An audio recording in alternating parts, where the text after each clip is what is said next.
Hey, my name's James Nicholson. I hope you guys are well. In this video, I want to talk about when are interest rates likely to come down. I don't mean the lending rates from banks because they have been creeping down, which has been good news. I'm talking about the Bank of England base rate. I also want to talk about one of the biggest banks, investment banks in the world, is saying that we need to be prepared for the federal government in America, the Federal Reserve even, and the Bank of England to have base rates of 7%, and what that means for us as well.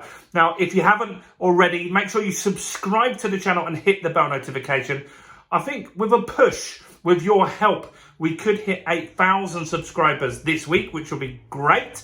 And whatever you do, make sure you smash, tickle, whatever you do, just touch the like button over there, guys. That really helps us with the YouTube algorithm. We're going to hit 150,000 views this month, which is bonkers, and we want to keep growing the channel. So every time you smash the like button, it really helps, and I appreciate it. So, interest rates. We've had 14 months, well, not months because the meetings are a little further apart, but we've had 14 consecutive Bank of England base rate increases. We went from pretty much 0 to 5.25%. Then we've just had a pause, which is good news. Now, there's a guy at the Bank of England, his name is Hugh Pill. He was a guy that was talking about that he feels he's on the monetary policy, he's on the committee that votes on where we're going with interest rates. And he is talking about the interest rates along the lines of Table Mountain. So he's saying that basically we had a sharp increase and then it's going to be a long time. He doesn't actually say whether he feels there's going to be a sharp decrease on the other side, but he's talking about that it's going to be flat for a long period of time. And that is just because there is so much variables going on with inflation at the moment. So the government have targeted to get inflation down to 5% in the UK this year. And that's what we're still hoping for.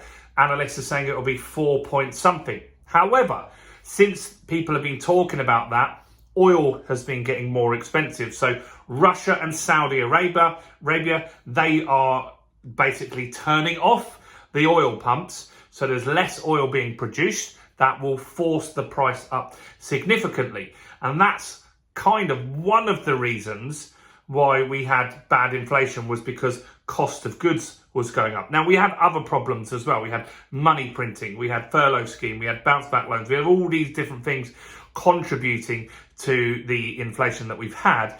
But more recently, it's been the energy cost. The energy crisis has been a real difficult one for people. And so with energy going back up, that might prolong this inflation period, which is not great. So they're saying that a lot of economists are saying that we're not likely to see interest rates to start dropping until the back end of next year. Now, two things that could change that, and two things that we want to keep an eye on. We've got two big elections next year. We've got the UK general election, and right now, Labour, I think, is slightly ahead. That might change. You see Rishi Sunak is doing some pretty drastic policies, like getting rid of EPCs, the electric car stuff. People are pretty happy with that on the whole. Not everyone, but that might push Conservatives back into power. I don't know for sure. The EPC thing was definitely a win for me as a landlord, but I do feel that we should be looking after the environment as well. So it's a difficult one. You've got the American election as well. So while governments don't dictate interest rates like they did in the past, they're going to get a lot of pressure onto the Federal Reserve and the Bank of England to help them, because right now we don't have a house market crash. We are having prices going down. A crash is 10% in a year. We're not anywhere near that for now. But more data will come out. House prices will definitely be going down more. And so the Conservatives and the Democrats over in America, they're going to put pressure on the Fed that as soon as they can, that we need to start dropping rates. Now, I mentioned this in a comment to someone yesterday.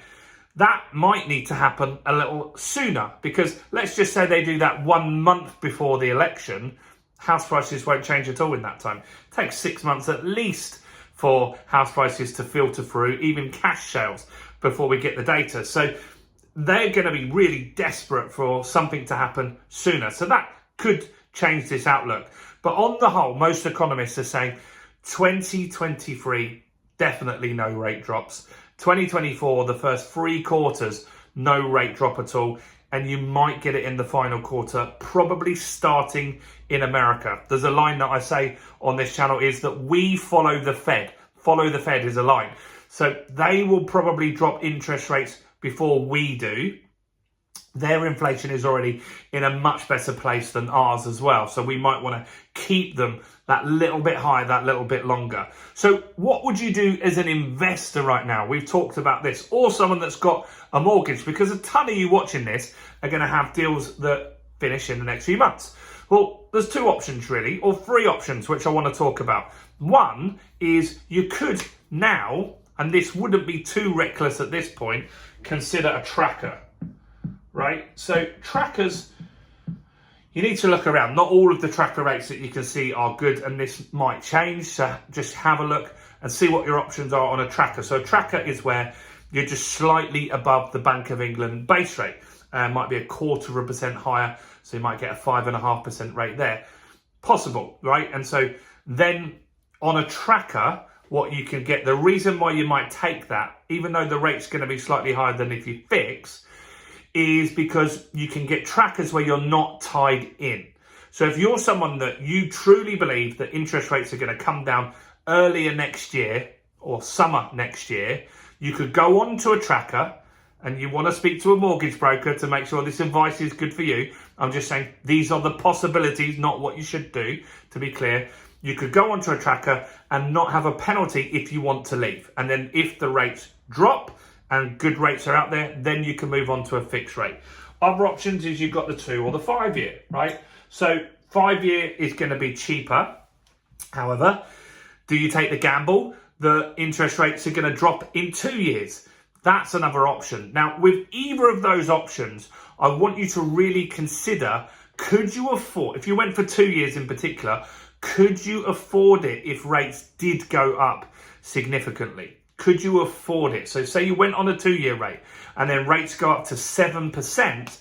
Could you afford it at that new rate? Or would you be better to fix for 5 years? Now, if you fix for 5 years and then they slash the interest rate down to 1% again, not likely, but let's just say it went to 2% or 3%, you can actually get out of the deals that you're in by paying a penalty. So again, that's another consideration when you're looking at deals, particularly if you're looking at a 5-year deal. What is the penalty if you leave? I'm doing a deal at the moment. I'm doing a 5-year deal at the moment. So year 1 is 5%. Then it goes to 4% on year 2, 3, 2, 1. You get it, right? So each year I lose a percentage of penalty. So if, for example, in the 5th year, I've got a 1% penalty, right? I've got a 1% penalty. If I was paying 6% on that rate, and now, this is being 4 years' time, right? In 4 years' time, if interest rates are now at 2% or 3%, I'm on interest only because I'm a landlord, I would pay that 1% penalty to get out of that deal and then suddenly improve my cash flow. So that's important to understand. Now, I wanted to mention one other thing, which I'll say to the end, and that's JP Morgan, the investment bank in America, a very big bank. They are letting all of their clients know to be prepared and have a plan if interest rates hit 7%, the Federal Reserve interest rate. They're not worried about the UK one, but as we said, we follow the Fed. Now, they just feel that we could have a period of stagflation. We could have inflation just sticking around up and down like a yo-yo for a while because of oil. And so they're saying, be prepared and get your ducks in a row. What happens if you get a 7% rate? Are you going to be able to afford it? So it's interesting to see that, and it's good advice, right? Whatever rate you fix on, you want to say, can I afford this if this deal ends? And what's the next rate going to be after that? So that's interesting. It's interesting to see what the Bank of England is saying, that it's Table Mountain. It's going to be a long period of sticking at this rate. That could be right. No one knows for sure. The one thing that could affect it is the elections. That's the biggest thing that I feel could change this. Let me know your thoughts on this.